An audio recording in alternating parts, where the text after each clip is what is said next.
AI has been there for years. What has significantly changed in the last decade or so, that the digital transformation has enabled all sorts of data to be digitized, all pieces of, whether it is pictures, video, voice, data files, IoT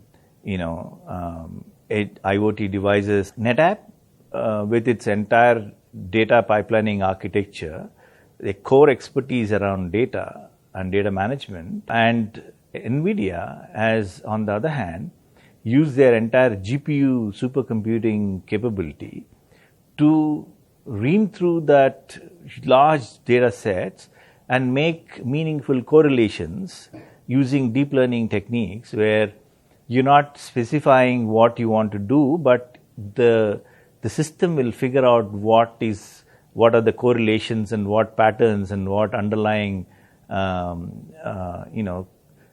relationships that exist, and it will unearth those problems. And that, using the GPU technology, is possible.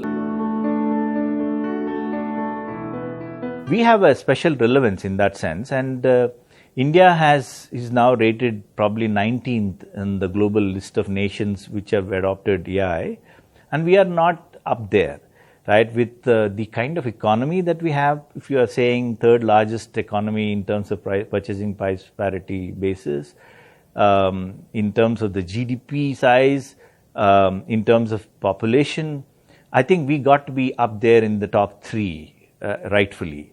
And if we have a long way to catch up. And government is promoting AI and initiatives of AI for all by Government of India, coupled with the initiatives done by the large enterprises, private sector, research institutions. All of that are coming together in a perfect storm. NetApp helps straddle the data that exists in your data center, the data that exists on the edge in terms of IoT devices or mobile devices and so on, and data that exists in the cloud. We will be able to straddle all of these 3 areas, which you call it the edge, core, and cloud. We are able to bring together this entire data using data fabric architecture for AI engines to go and use that data, right? So it is not important where the data is. It is important to have access to the data, be able to do AI on that data sets. So we are able to help customers use data which is on their data center, help data from the edge devices, whether it is small offices, whether it is on the mobile devices, whether it's on the shop floor in IoT, and what is available in the cloud, right? So you can start small, you can grow big, you can have AI on the edge, you can have AI in the data center, or you can have AI in the cloud. Similarly, if you have deployed cloud, say a public cloud like an Azure or a AWS, you are used to the goodness of that cloud, of elasticity, easy provisioning, easy billing, easy metering, easy scale up and scale down, all of the goodness that comes, and it is payable by card, and you can set it up in a matter of minutes. You don't need to rely on great infrastructure, your data center and so on. So that goodness of the cloud, people are saying, how can I have the same level of experience and the goodness of that cloud experience in my data center?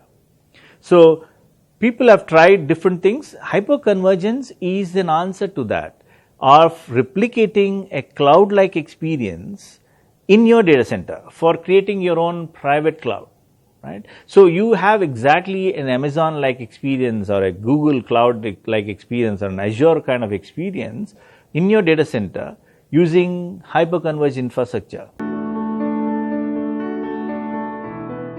When you install a storage infrastructure, you are accessing it and so on. Now you want to introduce a new element into it.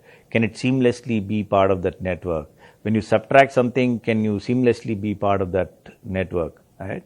And so it is all about, again, making it virtual, that for a user, you are transparently using the capabilities underneath the storage layer without going through the complexities of managing technology. So you're abstracting all the administration, provisioning, all of that as a seamless front end to customers, and that is the modern storage area network. Is that storage area network predominantly used to straddle only the data center.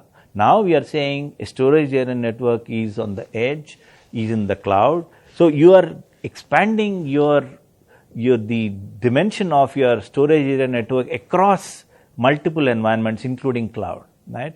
And you seamlessly use it as if it is in your system, it's in your premises.